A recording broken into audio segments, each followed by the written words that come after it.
What's good, beautiful people? So today we're talking about how to organize and color code your footage for Premiere Pro.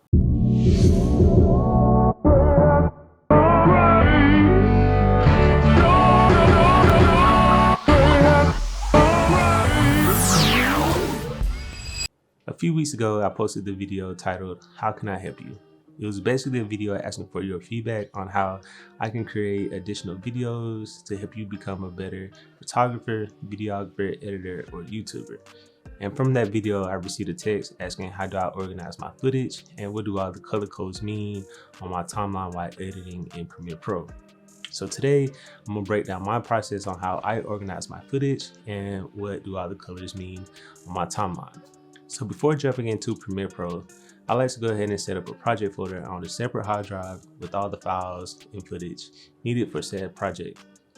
Within this project folder, I'll typically create about 6 folders. The first folder being the project folder. Now, this project folder will actually be the project folder for said project, along with all the autosaves that Premiere Pro creates for your project. And then we have an export folder. The export folder will simply be the location for the final project when we export our file. Then we have our audio folder. Now, our audio folder will hold all of our audio files from music, voiceovers, sound effects, whatever audio file that we create or need for this video, it will be housed here in this folder. Then we have our graphics folder, which is our GFX. This folder will hold all of our PNG files, whether it's graphic overlays, PNG files from photos that we've taken for BTS. If it's a photo or a graphic, it's in here.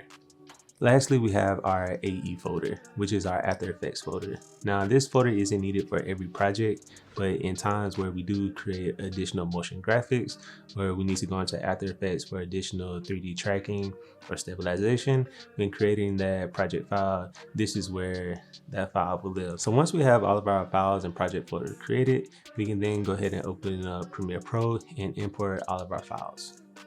Once we have all the files imported into Premiere Pro, you see that Premiere Pro creates all of our folders and subfolders that we created in our hard drive. For example, if you look here on the left-hand side, you see that we have our raw file along with 2 subfolders for both of our cameras. And then also here in our audio folder, you see that all of our different audio files are organized just how we had it on our hard drive. So now to the madness behind the color codes. So here in our timeline, we can see that we have 4 different colors. We have yellow, orange, pink, and blue.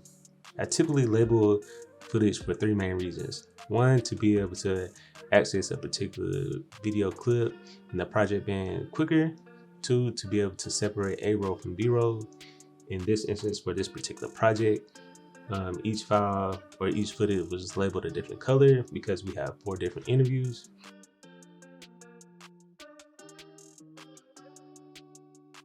So for example, this particular interview, yellow, opens up our video, but we don't see it again until later in the edit. So to make sure that I have a cohesive edit from color grading, from audio footage, I can simply select yellow, copy and paste all of the effects, and paste it to our second clip where yellow comes in. And then I have the exact same edit from the first clip to the second clip later in the video.